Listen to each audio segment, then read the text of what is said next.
اوكي مولد ها ميس هيثم ها شو معي كلهن ما فرح يسوي عين يمكن يس ها يا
halkani waa BBC London Afrikada bari saacadu waa 5 galabnimo oo buuro ah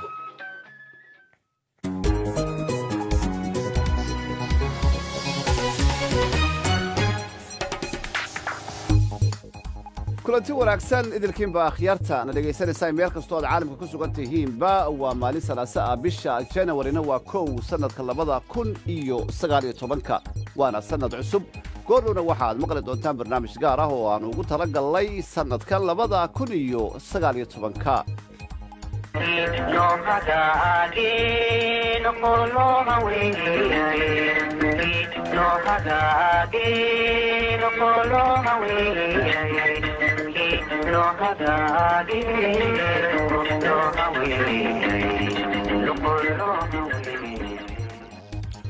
qodobada kale aanu dhegaystayaal barnaamijka idinku haynana waxaa ka mid ah jabhadda ONLF oo sheegtay magaalada Jigjiga kaga dhawaaqday in doorashada sanadka 2022 ee deegaanka Soomaalida ay kaga qayb gali doonaan iyaga oo xisbi siyaasadeed ah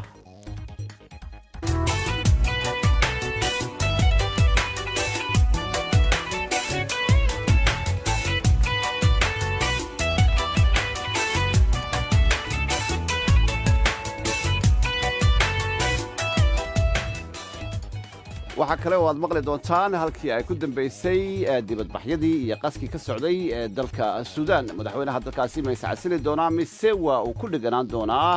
xukunka dalkaasi barnaamijka waxaa isku soo dabariday maxamed maxamuud cadde waxaa kaloo isaguna qayb weyn ka ah Mawlid Xaaji Cabdi aniga oo Cabdi Xaafid Cawil Ismaaciil ayaana idinla socodsiinaya halkani waa London waa barnaamijka dunida iyo maanta waana sanadka cusub ee 2019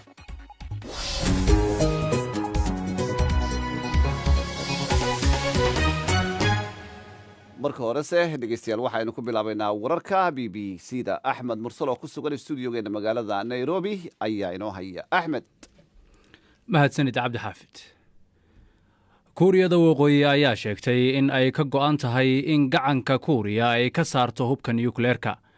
ayna gacmo furan ku soo dhoweynayso kulan madaxeedyo dheeri ah oo ay la yeelato madaxweyne Trump. hase ahaatee hogaamiyaha dalkaas Kim Jong-un ayaa ku hanjabay in mowqifkiisa uu bedeli doono haddii xukuumadda Washington aanay dalkiisa cunaqabataynta ka qaadin. 나는 앞으로도 언제든 또다시 미국 대통령과 마주 앉을 준비가 되어 있으며 mar walba diyaar ayaan u ahay inaan mar kale la fariisto madaxweynaha Mareykanka xilli kasta. waxaana dadaal u gali doonaa inaan soo saaro natiijo ay beesha caalamka soo dhoweyn doonto.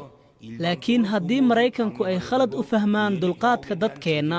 ayna nagu khasbaan wax aan xor u nahay siina wadaan cunaqabataynada naga dhanka ah iyagoon ilaalinaynin ballantii ay caalamka hortooda ku qaadeen,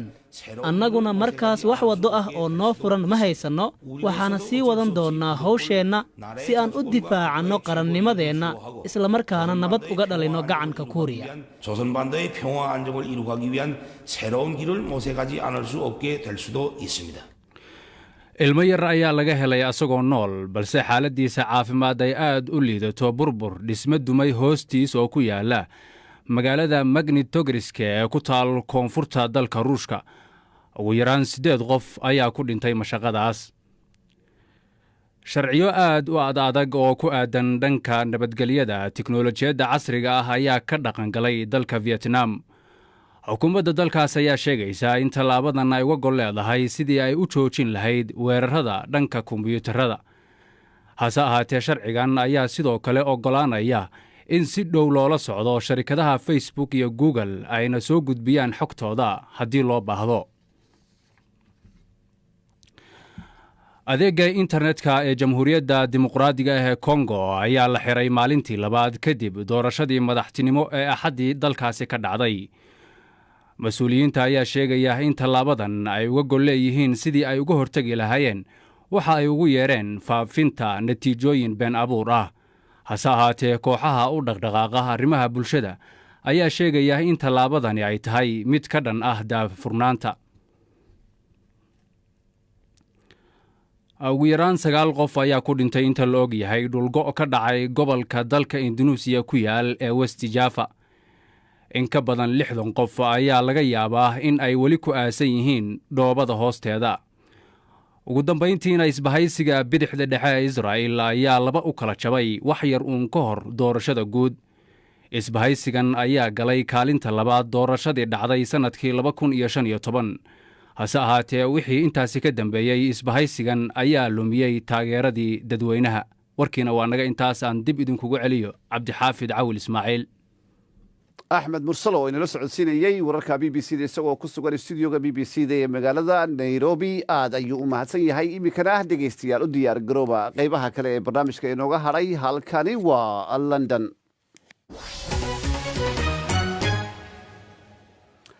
aan ku bilaabay dalka Suudaan. beryahan waxaa ka socday dibadbaxyo balbalaaran oo ay dadku kaga cabanayaan isbedel la'aanta dalkaasi ka jirta maciishada oo kor u kacday. madaxweynaha dalkaasi ayaa waxa uu sheegay in ay dadku isdejiyaan, sidoo kalena uu magacaabi doono guddi ka shaqaysa arrimahan. muddo dheer ayuu madaxweynahaasi xukunka dalka gacanta ku hayay. haddaba wararkii ugu dambeeyey iyo halka ay dibadbaxyadu marayaan iyo waxa uu damacsan yahay madaxweynahaasi ayaa waxa aan goor aan fogeyn aan kala hadlay wariyaha BBC da Axmed Nagaashi oo isagu wararkaasi isha ku hayay.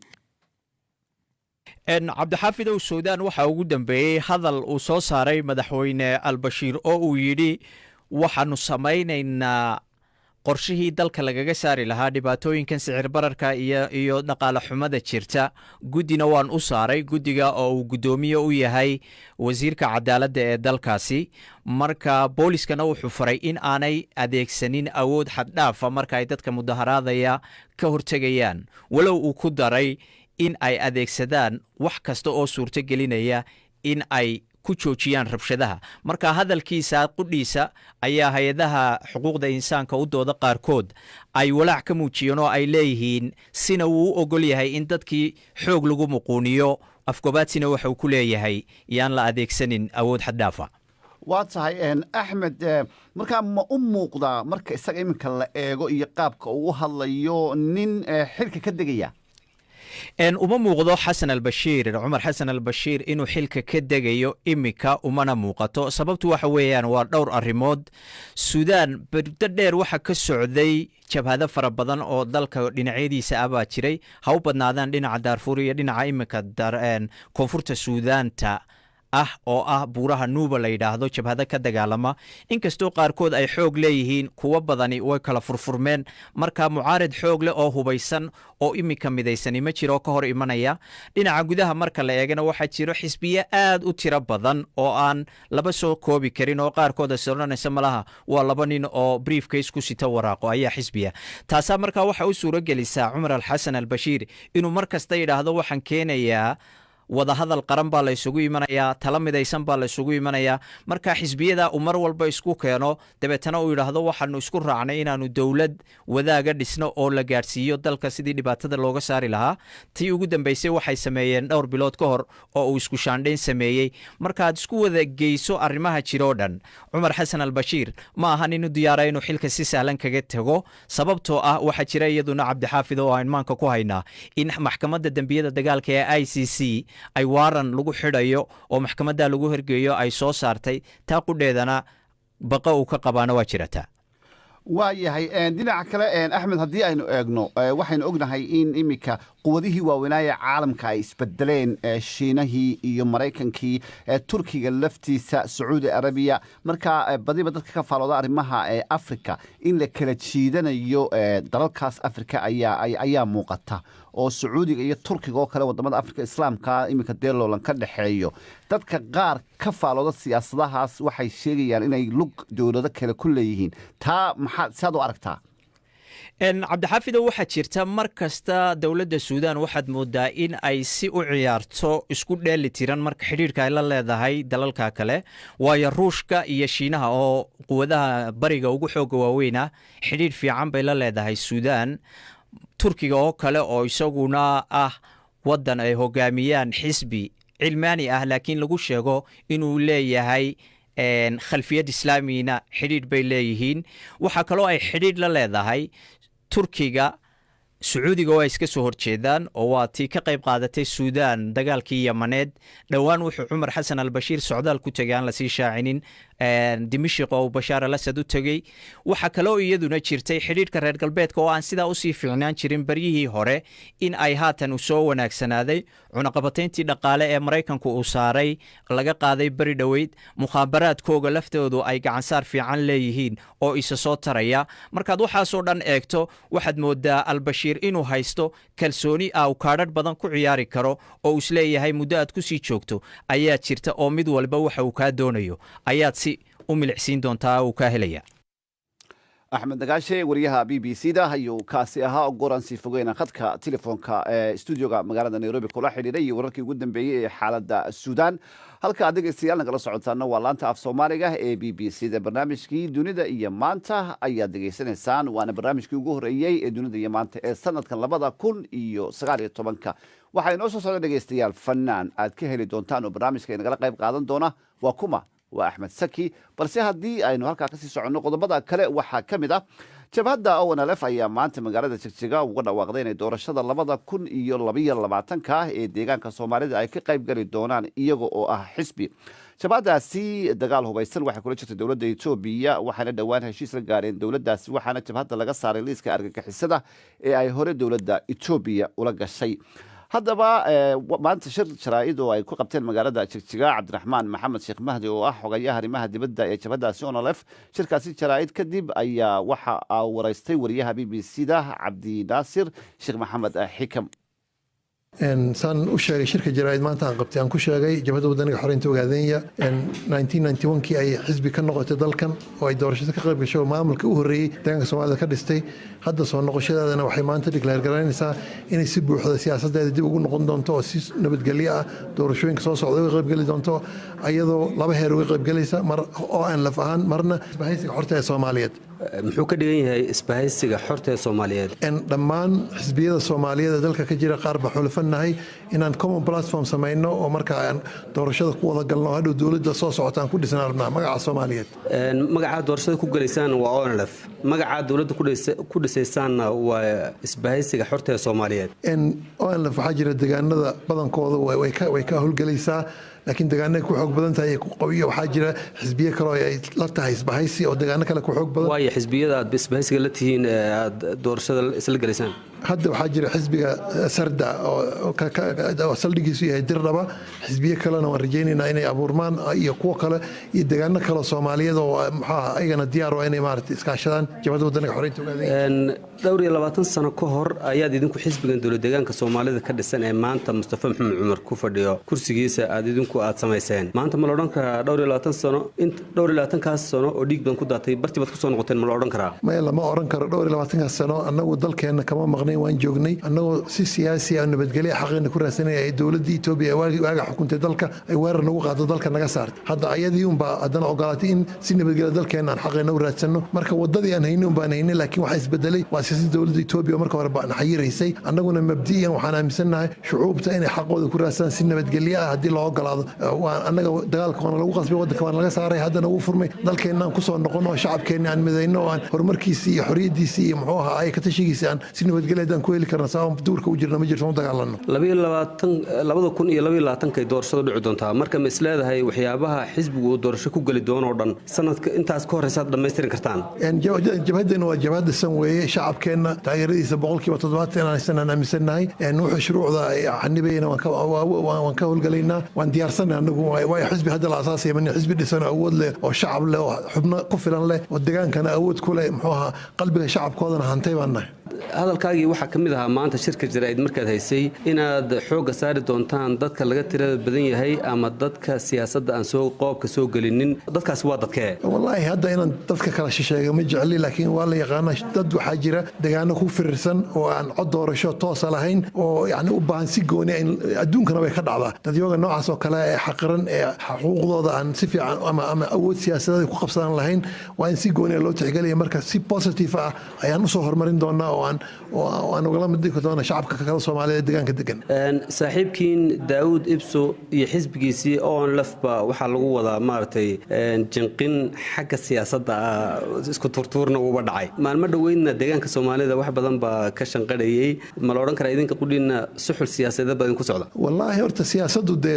mar hadii la tartamayo waa jalaafooyin waa inay la isku dhiga waa laga yaabaa laakiin ilaa hadda anagu si positive aan u aragnaa in hadii dimuqraadiyadda uu Abiy Ahmed ku ballan qaaday si xor ah loo ogolaado oo dadku ay tartamaan dib ma dhacayo dagaaladii 1994 waxa keenayna waxay ahayd oo dalkan uu buuqa u dhaliyo waxay ahayd in qolo ay si gooni ah isugu dalagashay inay awoodda dawladda adeegsanaysa dadka kale ay takoorto annagu mesela ma taageersanin in si dagaal ah xaq lagu raadsado waqtiga xaadirka ah laakiin hadda dhibka ka dhex socda ONLF iyo Oromia ama dawladda federaalka sidii la muuqata annagu kulli jabadahan waxa noo go'an in dawladda federaalkana isku fiicannahay ONLFna isku fiicannahay dadka walaalaheena Oromada inaan ka qayb galno si suux looga dhaxburaa loo heshiisiin lahaa idinku waxaad haydeen jabhad u dagaalanta gooni go'itaan iyo waxyaabo waaweyn madaxweynaha dawladda deegaanka Soomaalidana madaxweyne ugu qorna dastuurka waddanka Itoobiya waxa uu qoran madaxa maamulka deegaanka Soomaalida markii idinku soo lama oran karo meel dhow baad ku qanacdeen markii hamigiini iyo sadhiig u dadinayeen loo fiiriyo annagu waxaan u istaagnay una taaganahay waa tashirka jaraa'idna ka sheegay ay ka tashay shacabka inuu muqaddas yahay ayaga xaq u leh shacab jabhadu ma go'aaminayso madax banaani iyo meel baa lagu darsamay ma laakiin anagu in shacabka markay u baahdaan in ayado ka tashadaan in ay helaan yaan u dagaalamaynaa inaad taa heshana waxa weeye waa inaad awood siyaasadeed awood dhaqaale awood muxuu ahaa waa inaad abuurato wey marka shacabka Soomaaliyeed waxa weeyaan hadda federaalka Itoobiya kamid yihiin federaalkaas oo si cad u qeexaya inay ogol yihiin in ay ka tashigo si nabadgelyo ku heli karaan ilaa goosasho marka barnaamijkeena oo la qayb kamid ah already waa laga jawaabo Itoobiya maanta kama taagna hadalkaasina waxa uu dambeeyay Cabdiraxmaan Maxamed Sheekh Mahdi oo ah xogayaha arrimaha dibadda ee ONLF waa hagaag dhegeystayaal imikana u diyaar garooba barnaamijkeennii sanadka cusub ee 2019 goordhowna waxaa inoo soo gelaya fanaan maanta barnaamijka inoogu ah marti waa kuwa waa Axmed Saki halkani waa London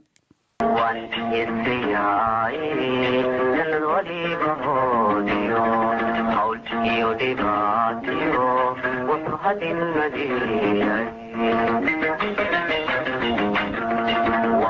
والإستيائي سند وليبهوديو عولكي وديماتيو ومهد المدينة واللغة هلايو هدو لغو حسولا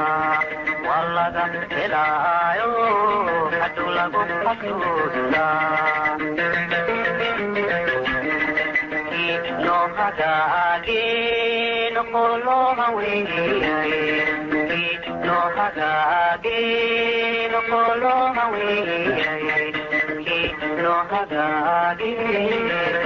no hawi no kolo hawi no hagagi no kolo hawi no hagagi no kolo hawi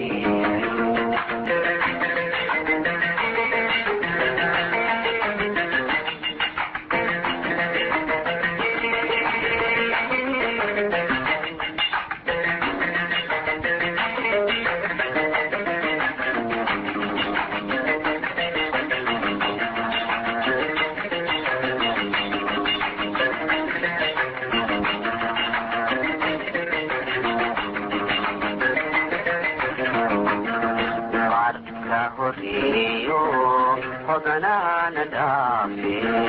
halkii loogu mahadnaqay kahabaabinayside waarka horiyo hodanaana dhaafe halkii loogu mahadnaqay kahabaabinayside wahagaag dhegaystayaal sidii aan idiin sheegay fanaanka da'da yar boqorka codka ee iminka laga daba dhacay axmed saki ayaa maanta stuudioga inoogu marti ah axmed saki horta marka hore aad baa lagu sugayey london ingiriiska kusoo dhawow london kusoo dhawow b b c da iska waran saaxib asalaamu calaykum waraxmatullahi wabarakaatu marka hore waxaan leeyahay happy new year walaal cabdixaafid dhammaan ummadda soomaaliyeed meel kastoo dunida kaga nool yihiin london baan maanta jooga aad baan ugu faraxsanay inaan b b c da imaado laakiin london waad ka tagtay sakiyo waa imid baa lagu sugayey waan markii ugu horeysay imid ba u k waa hagaag markii ugu horeysay inaad b b c dana markii kugu horeysay maasha allah farxad weyn waa hagaag heesahaagu waa badan yihiin heesaha weliba iminka dee youtube haddaad axmed baa ku dhufatay sakiyo baa soo raacay soo boodaya xagga sare ayay kaga jiraan badankooda dadka ina dhegaysanayay oo ku sugayey heestee baad jeceshay inaan usoo qabanno waxaan usoo qaban lahaa hees ay aad u jecel yihiin oo la yidhaahdo ikolkooliso ama korkaadii saaran tahay si fiican waa heestii iyo axmed saki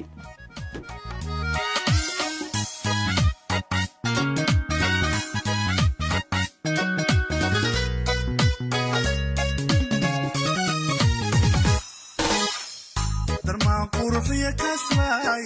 kartiya garashiyaalay garida igu kaabane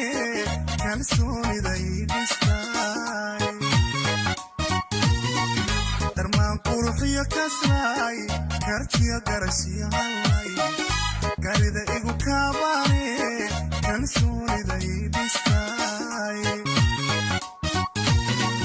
ikolkolkolisay kalgacali waraabisay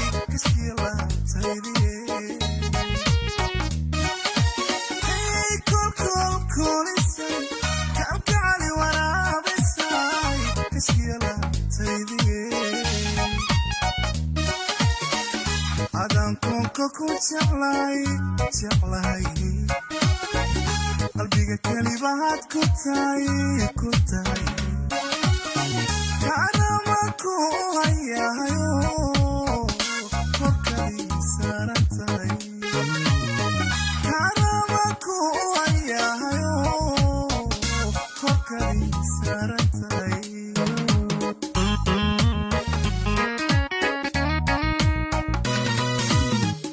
adaan koonka ku jeclay qalbiga kelibahaad ku tahay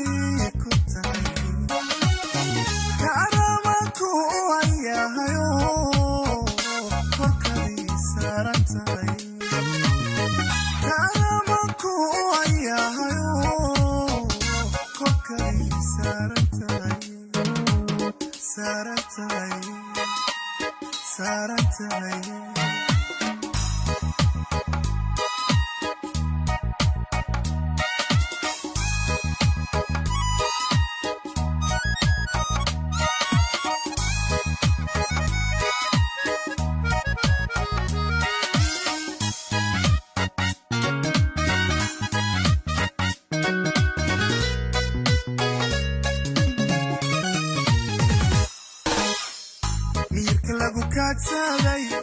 wadnaha kala wada jirkay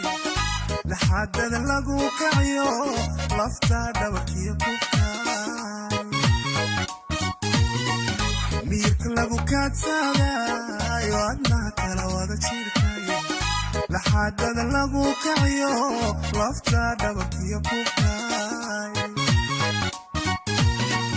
ikolkolkolisay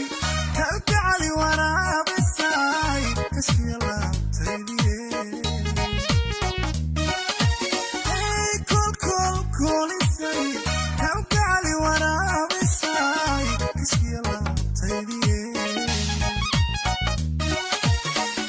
adaan koonka ku jeclahay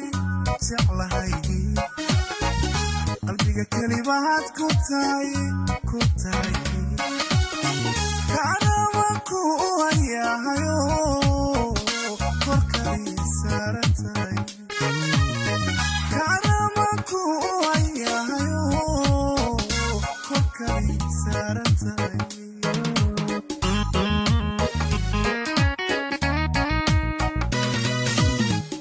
adaan koonka ku jeclahay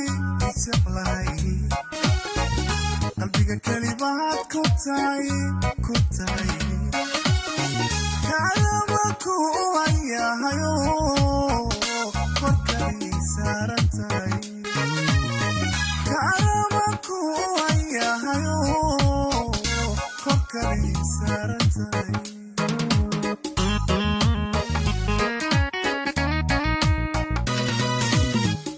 adaan koonka ku jeclahay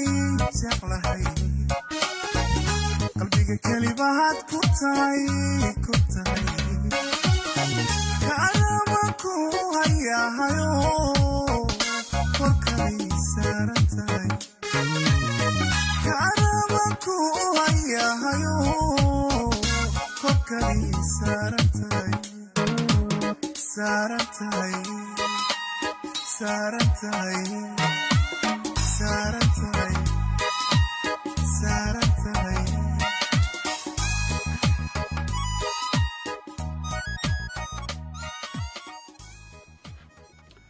waa hagaag adaan koonka kuu jeclahay karaamaan kuu hayaa korka heesta ayaa sameeyey waxaa sameeyey abwaan walaalkaygu qaaliyoon aad u jeclahay waa cabdulaahi xasan ganay waa abwaan dhalay marka cabdulaahi bay sameeyey yaa laxanka iyo yaa isku duba laxanka waxaa lahaa wiilaan saaxiibnahay oo la yidhahdo nabiil isaguna la xamaystaa finland degan oon halkan adigu salaamayskugu tegey ciduma kala hadhin asxaabta facebooka ayaa iyaguna si toosa iminka axmed sakiyow halkan kasoo hadasa qaarkood waxay leeyihin axmed saki imaaraadkay kasoo qorayaan waa ku sugaynaa goormaad noo soo socotaa imaaraadka iyo waynu iman doonaa insha allah maxaa leedaha xasan mawliid ibnu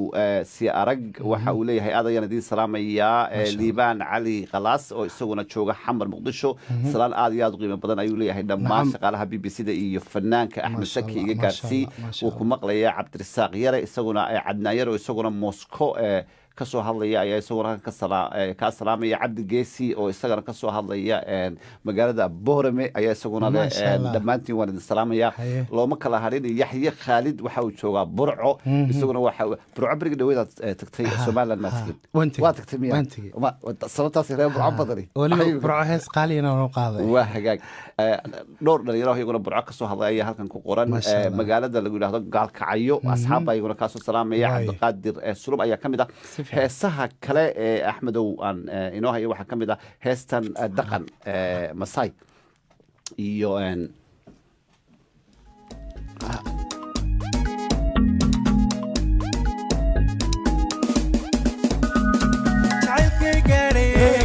dartagami waaye layla haddaad garabkayga layla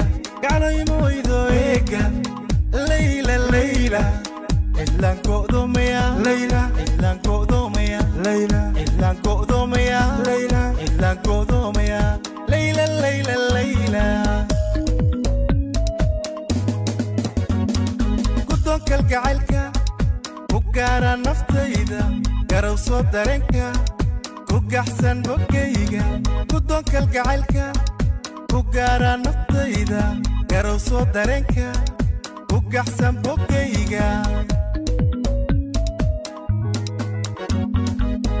gudud midabkaaga geeyo timahaaga dhabarka gaadhaya kortaan habbaygo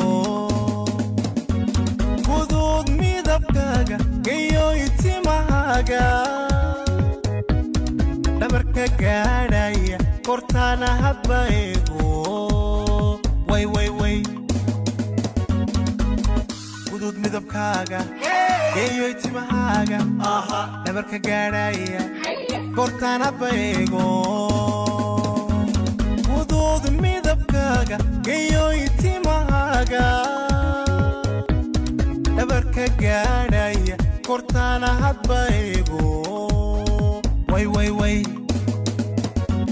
mabesiya koleyla yameni tekayara akasilalitena kama hutonipenda vile mina kupenda ubweke utonitoka ubweke utonitoka ubweke utonitoka ubweke utonitoka leila ewe leila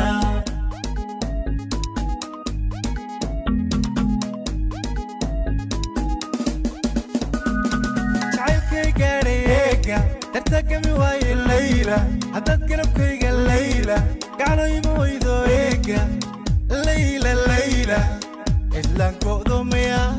cidlaan go'doomaya layla cidlaan go'doomaya cidlaan go'doomaya layla layla layla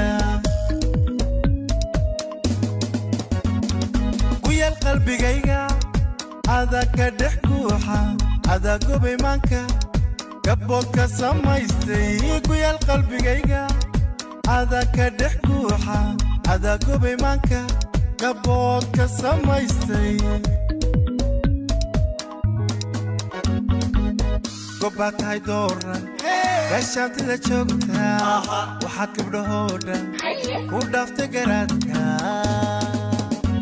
gobbaad tahay dooran gaashaantida joogta waxaad gabdhahoo dhan ku dhaaftay garaadka way way way gobbaad tahay dooran gaashaantida joogta waxaad gabdhahoo dhan ku dhaaftay garaadka gobbaad tahay dooran gaashaantida joogta axmed saki heesahaaga marka midhahooda la dhuuxo horta dad badan oo imika jacaylkii ka yara baqaya jacayl baaba ku dhacaya iyo ammaantan hablaha iyo magaaladaas haddee hadallo kelmado culculus baa ku jira laakiin iminka heestan iminka dhowr af ayaad madareed ku heysisay bal hadda heestaas waxa ka midhaheeda iyo cidda ka dambeysay iyo sidee ku timi iyo afafkan aad ku heysiso absolutely horta af walboo la baran karaa waana lagu heesi karaa ifan adigoon aqoon u lahayn xitaa qoraal ahaan baad ku xafidi kartaa sax soo xilliga weligay maan aqoonin nairobina last year markii ugu horeyseen tagay bay ahayd alxafida adiga iyo harig iyo xalimo gobaad si fiican valentine day last year bay ahayd marka waxaan ka fikiray inaan bal luqad kale aan wax ka dee ku heesi karo ama aan beat kala qaadan karno marka waa african beat heeskani yaa sameeyey heestan waxaa sameeyey asxaabta nairobi baan malinaya asxaabta nairobi marka midhahan af soomaaliga maxaa ka mid ah Soomaaliya maxay ku noqonayaan Axmedow waa inta chorusku leeyahay oo af Soomaaliya mapenzi yako Leila yemenita Kenyara bakasilali tena kama utoni benda file mine kubenda يا سلام أصحابتها BBC مقالة نيروبي يقيبت السواحلي إمك لندن وين دلعت سي مرنا ولا يابي كونان كل بدها فيسبوك هدي أن كل يوم نقطة أحمد سكي وأصحاب بدن أو tiradii bay dhaafeen ayaa ku salaamaya nuur dila cabdilaahi waxa uu joogaa magaalada boorame waxaan halkan hambadida sanadka cusub buu yidhi aan dhammaan ehelkayga iyo asxaabtayda idinkana aad ayaan idin salaamaya buu yidhi axmed saki I hope inaad noo timaado ayuu yidhi magaalada la yidhaahdo boorame khadar nuur isaguna waxa uu joogaa hargeysa ayuu joogaa aad ayaan axmed saki ku salaamayaa buu yidhi adiga iyo dhammaan asxaabta muxyidiin beledka oo isaguna ka mid ah asxaabta facebooka boggeeda facebooka ku xidhan waan idin salaamayaa ayuu yidhi cabdixaafid iyo fanaankaba fanaan daa'ir inaad maanta noo keenteen oo shidan waa mahadsantihiin buu yidhi sahra yar waxay kasoo qortay magaalada burco way ku salaamaysaa farax waxay kasoo qortay hargeysa iyaduna way ku salaamaysaa haddaan iminka kuwan tiriyo ka bixi mayno amaal guuleed ayaa iyaduna aad wada socotaan oo aan iminka arkayay meelahan ay marisay amaal aad ayaan kuu salaamaynaa anigii axmed sakiba yaad jecesha aad u korta axmed sakiba yaad salaanto marka sanadkan cusub sanadka cusub horta ummadda soomaaliyeed baan salaamaya gaar ahaan reer london oo magaaladii gaar ahaan waxaan salaamayaa madaxweynaha somalilan waxaan salaamayaa musabixi iyo marwadiisa waxaan salaamayaa madaxweynaha soomaaliya waxaan salaamayaa madaxweynaha jabuuti ismaaciil cumar geelle marwadiisa qadraxayd shacabka soomaaliyeed oo dhan baan salaamayaa waxaan salaamayaa reer london iyo reer u k oo si fiican isoo dhoweeyey barnaamijkayguna oo noqon doono tuurkayga mid soconaya u k oo dhan xalayna habeen hore aan ka raali gelinayo intii uu ka buuxsamay hoolkayga oo aad boqolaal kumaanka mu gaadhay banaanka taagnaa habeeno kalaa jira 19 gabdhuhu gaar uu yahay 12 birmingham iyo bristol iyo waan wareegayaa laakiin sakii 19 gabdhaha kaliya marka loo haysto ragii qaar badan baa dambar la dilaacay iyaga raggu habeen gooni ma leeyahay habeen gooni raggu ma talika waa in la iska dabayay amaal baan maleeyahay inay ka masuul tahay oo aanu haysanay hablaha kaliya waxa kala salaamaya hablaha reer UK oo aad iyo aad soo dhaweeyay wiilasha UK waxaan salaamayaa walaashay amaal iyo saaxiibkay cabdiwali asaasa oo ka dambeeyay inaan wadanka imaado iyagana aad baan u salaamay waxaan leeyahay happy new year dhammaan adigana happy new year baan ku leeyahay walaalo heesta dhaqan bal wax nooga sii sheeg dhadhan haye sida ubax dhalaalo dhimanay hargeysa ka dhex baxay tog dheer baad dhaayahayga qaado kuma dhaafaya garo yaa sameeyay midhaha aniga adaa sameeyay laxankana aniga marka codku waa adiga laxanku waa adiga weligay allahayo heesigu reesas ku dayo waayo waxa dhacda had iyo jeer markaad meel xaflad ka qabanayso waxa laga yaabaa inaad magaalo ku darto markaas qof walba kore alla aniga taydii baad ilowday marka shantii Soomaali isku oran jiray ay maraysaa haystan waa hagaag sida ubax dhalaalo deemanay hargeysiyo ka dhex baxay tog dheerba dhaayahayga qaato kuma dhafaye garo dhaayahayga qaato kuma dhafaye garo garawiyo dhulkeennii dhoobadii udgoonay ama beeya dhaadhe dhugashadaad u roonto waan kugu dhawee garo dhugashadaad u roonto waan kugu dhawee garo sida ubax dhalaalo deemanay hargeysiyo ka dhex baxay tog dheerba dhaayahayga qaato kuma dhafaye garo dhaayahayga qaato kumaba dhafaye garo garawiyo dhulkeennii dhoobadii udgoonay ama beeya dhaadheer dhugashadaad u roonto waan kugu dhawee garo dhugashadaad u roonto waan kugu dhawee garo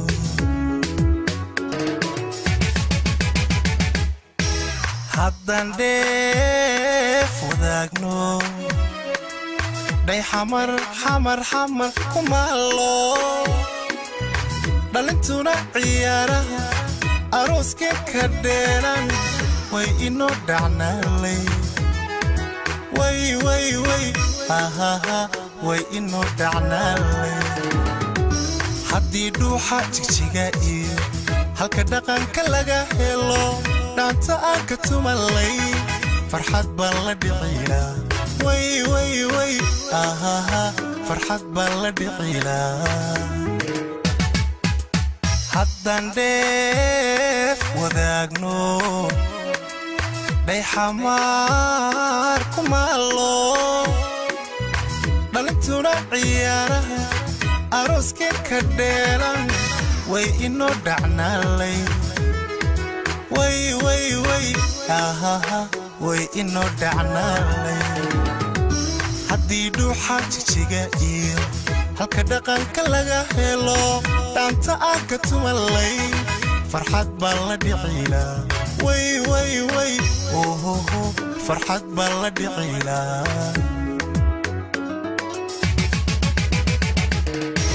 dhaxantiyo qabowgiyo dhibtu waxayna daylayd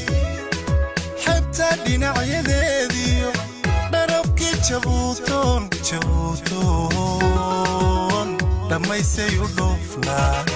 dhammaysay u dhoofnaa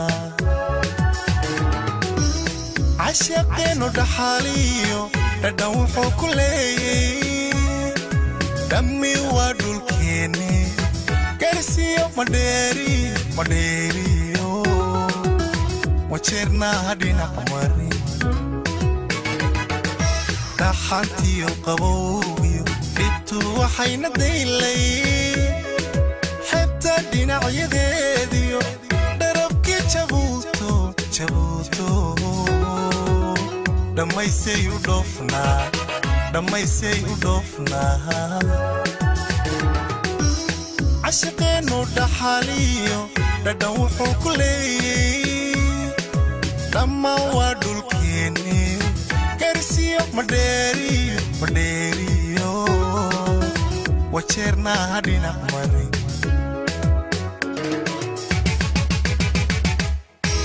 laba jacaylku biyo dhigay dhadigiyo labahanahay dhalin laga ilaasho aan kala dhantaalayno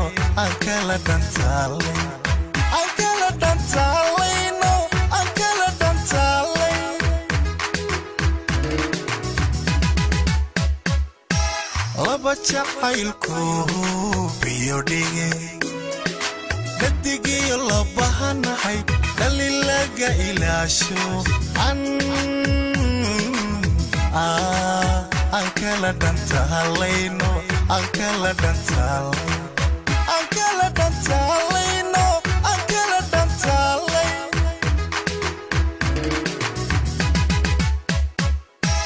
laba jacaylku biyo dhigay dhadigiyo labahanahay dhalin laga ilaasho aan kala dhantaalayno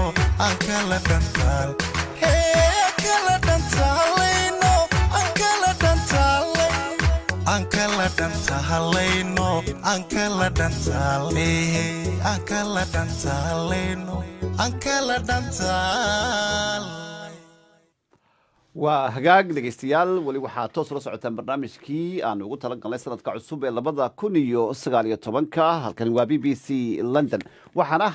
barnaamijka inoogu ah marti axmed saki fanaanka da'da yar ee iminka heesihiisa iyo codkiisa dee magaalaba ay isweydiinayso asxaab badan ayaa facebooka fariimo noogu dhaafay waxa aan ka raali gelinaya asxaabta qaarkood haddii aan ka gaari waayo balse haddii aan isku dayo inaan inta iminka ugu horeysa cabdi geesi cabdi boorem uu joogaa waxa uu yidhi waxaan munaasabadda sanadka cusub awgii halkan ka salaamaya buu yidhi dhammaan shaqaalaha b b c da gaar ahaan buu yidhi shaqaalaha laanta af soomaaliga iyo dhammaan cid kasta oo aanu boggan b b c da aanu asxaabta ku nahay waxaan salaamayaa ayuu yidhi mawlid xaji cabdi waxaan salaamayaa buu yidhi maxamed maxamuud cadde oo maanta barnaamijka iyagu dee qayb libaaxle ka ah si gaar ah waxaan u salaamayaa buu yidhi fanaanka sooda xuseen waxay joogtaa gaalkacyo waxay tiri dhammaantiin waan idin salaamaya axmed sakina waan salaamaya waanu ku sugaynaa bay tiri puntland xilliga aad imanayso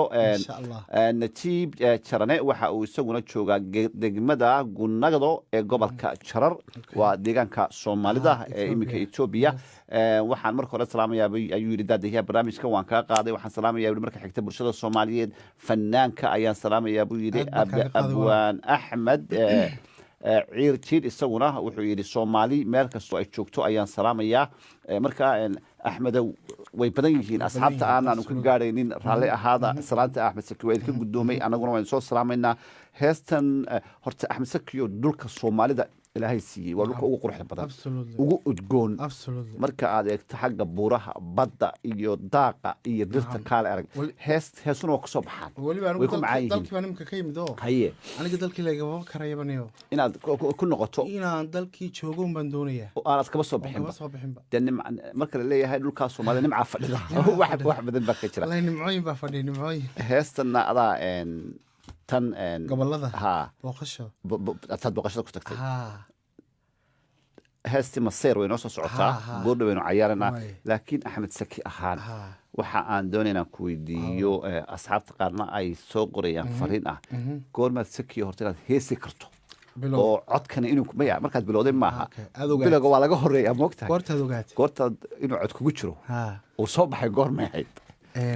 wallaahi walaal cabdiyo waxa dhacday waxaan horta kuga abuuran yahay oo qofku isagoo had iyo jeer ku dhex jiro buu arkaa si fiican marka anigu koley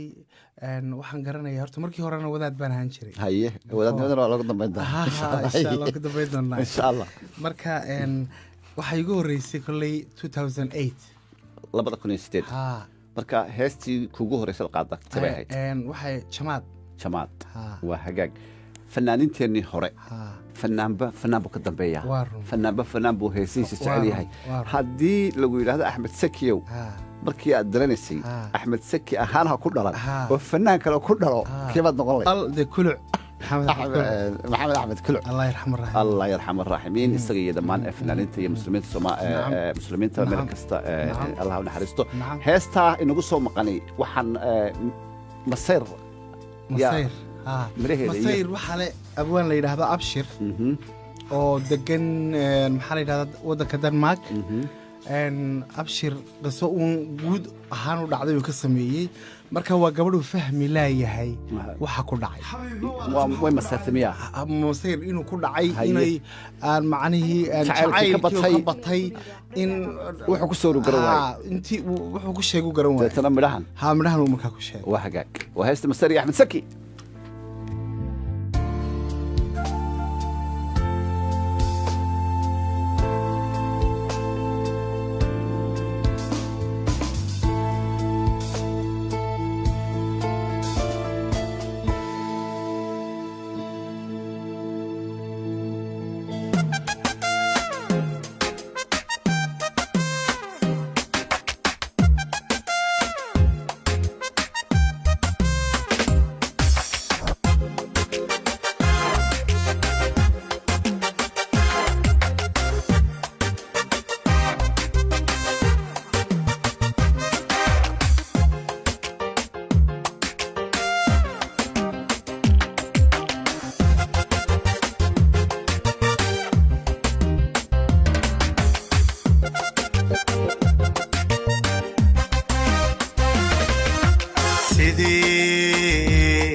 sidii mashqacyo haruur miyaan korka ka mudmuday sidii madaniyo dabkii ma muuqayga ku dhibay macaan waad iga heshee ma midigtaa ku daray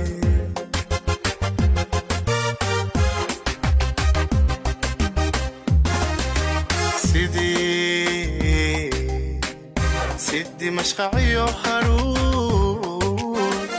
miyaan korka ka mudmuday sidii madaniyo dabkii ma muuqayga ku dhibay macaan waad iga heshee ma midigtaa ku daray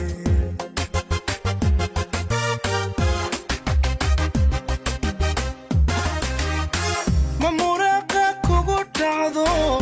malaha waad maqantaho jacaylkayga ku miray ma muraaqa kugu dhacdo malaha waabad maqantaho jacaylkayga ku miray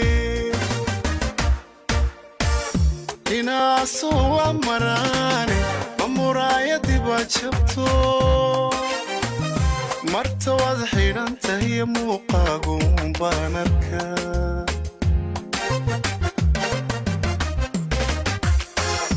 inaasoo waa maraane ma muraayadii baa jabto marta waad xidhan tahay muuqaagu baan arkaa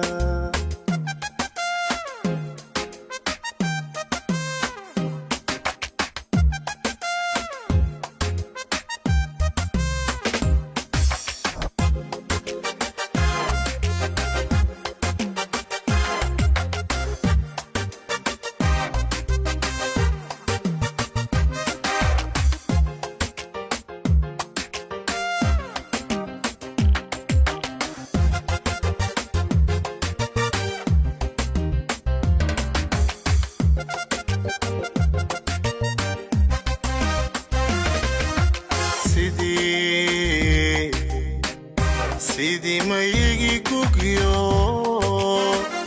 cirku miisaan u da'ay cadda maskabiyo caga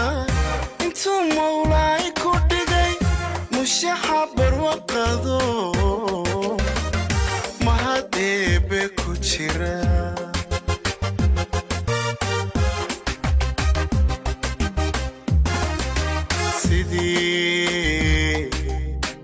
sidii mayigii gugo cirku miisaan u da'ay cadda maskabiyo caga intuu mawlaay ku dhigay mushaxa barwaqado mahad eebbe ku jira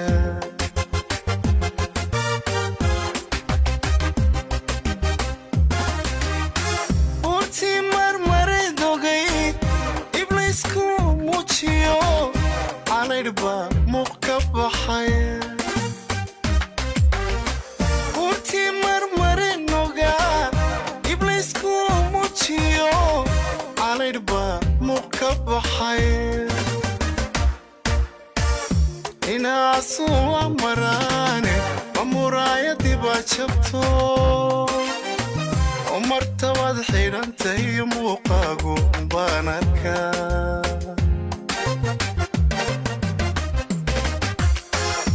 inaasu waa maraane ma muraayadii baa jabto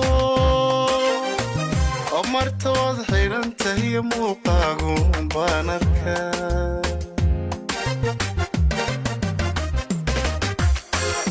inaasu waa maraane ma muraayadii baa jabto marta waad xidhan tahay muuqaagu baan arkaa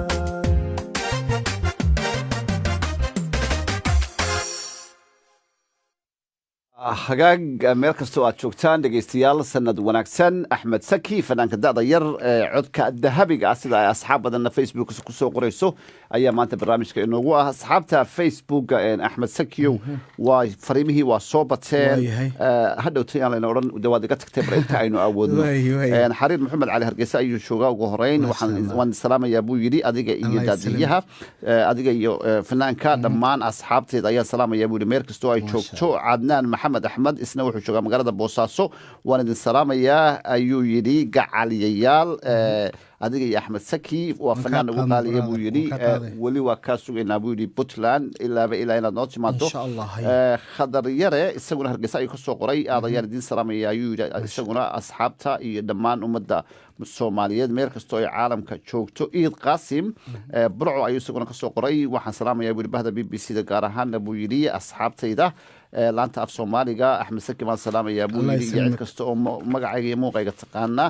khadar cabdi dayr hargeysa ayuu isaguna ka soo qoray axmed saki aad ayaan kuu salaamayaa buu yidhi inagu hargeysa isku aragnay buu ku yidhi saaxiib waan ku salaamayaa farxaan bashiir cali isaguna muqdisho ayuu joogaa meel kasta oo ay dadka soomaaliyeed joogaan waan salaamayaa buu yidhi fanaankana waan salaamayaa xaawakiin waan soo sheegay xasan yarana waan soo sheegay marka waynu ku noqon doonaa intii aynu ka gaadhno axmed saki marka waxaad tiri waxaan noqon lahaa haddii mar kale aan dharan lahaa maxamed axmed kulu calaa raxmaan raxiim heesiisa maxaad ka xasuustaa tibaad ugu jecleed sakiyow diga habeenkii markuu aagu daalaco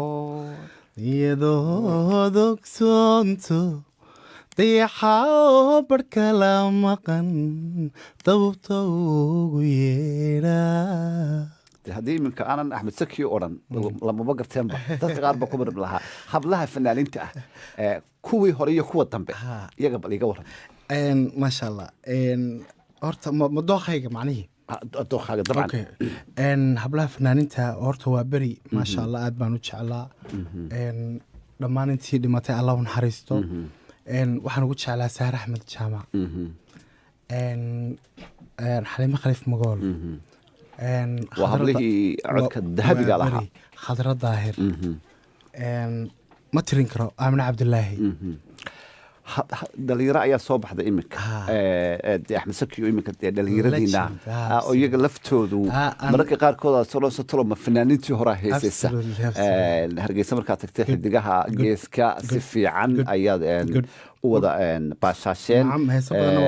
heesa badan waa wada qaadaan qaar waa soo socdaan waxaa jirta hees aad gabdhahu lagu talagashay inkastoo laysku haysto habeenkaa gabdhaha oo keliya oo dacwadu ay amaalay badan tahay oo laleeyahay maxay ku dhacday anna wuxuu malahay amaal baa hoosta ka qaabisay inuu hablaho keliya habeen laakiin waa hablaheenu inay habeen xaq bay u leeyihiin iyo laba iyo saddexba waa lafdhabarteedii heesta iyada maxaa ka mid ah waxaa ka mid ah waxaa sameeyey Cabdilaahi Xasan Ganay waxaa ka mid ah bu'da nuurka aragay buddhigii aqoontaay afka barashadiisaay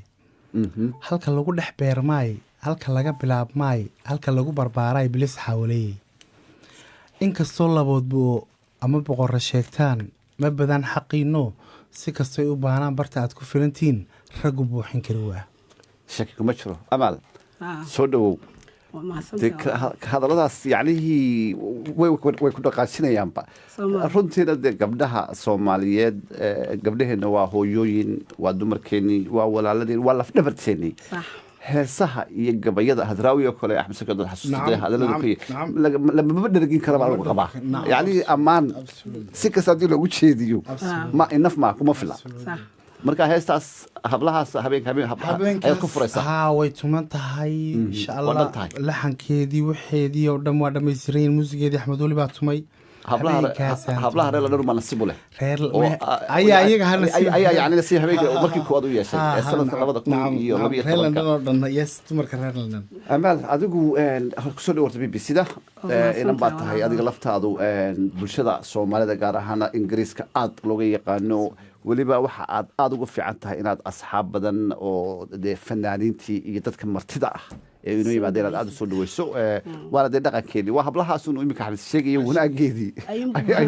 ayuun baad ku jirtaa maasantay walaal waan dhawahay aad baan ku salaamayaa iyo asxaabta kaleba iyo walaalkii Axmed Sadikiba yaad kala salaamaysaa waxaan salaamayaa dhammaan ummadda muslimiinta gaar ahaan Soomaalida meel kasta ay joogaan adduunka waxaan salaamayaa dadka intay taqaana magacayga iyo muuqaygaba waxaan leeyahay dhammaantiin sanad wanaagsan ilaahay sanadkan sanadkiisa inagu gaarsiiyo caafimaad bashbash iyo barwaaqo mid khayr qabanaha inooga dhigo dhammaan Soomaalideena meel kasta in wada joogno amiin heesta ku xigta inkastoo heestii kolkoliyay dad badan ay halkan ka soo dalbanayaan asxaabta xagga aan weydiiyo ma heestii kolkoli baynu ugu celinaa mise hees kale dalba وهجاك هذا ميوزك إنه صدق يسمع.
قلبي قال يا رو أساك حسين كقو بحي وضمها إلو وحدي قال لهي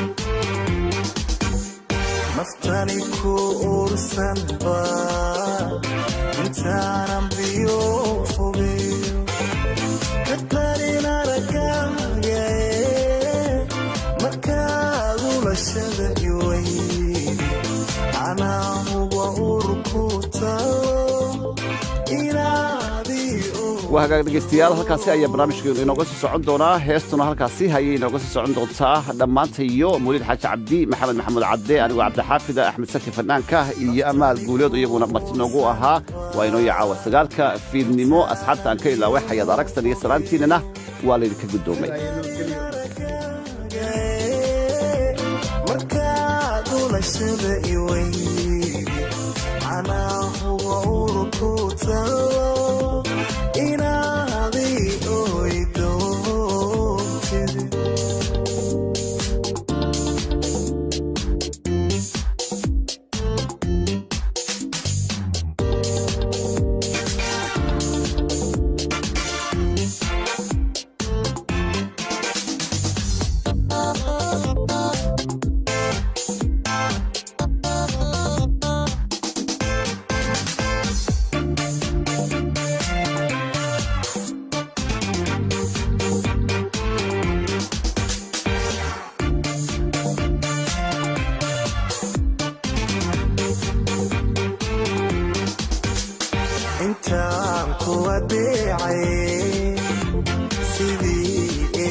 dantayda maxaanani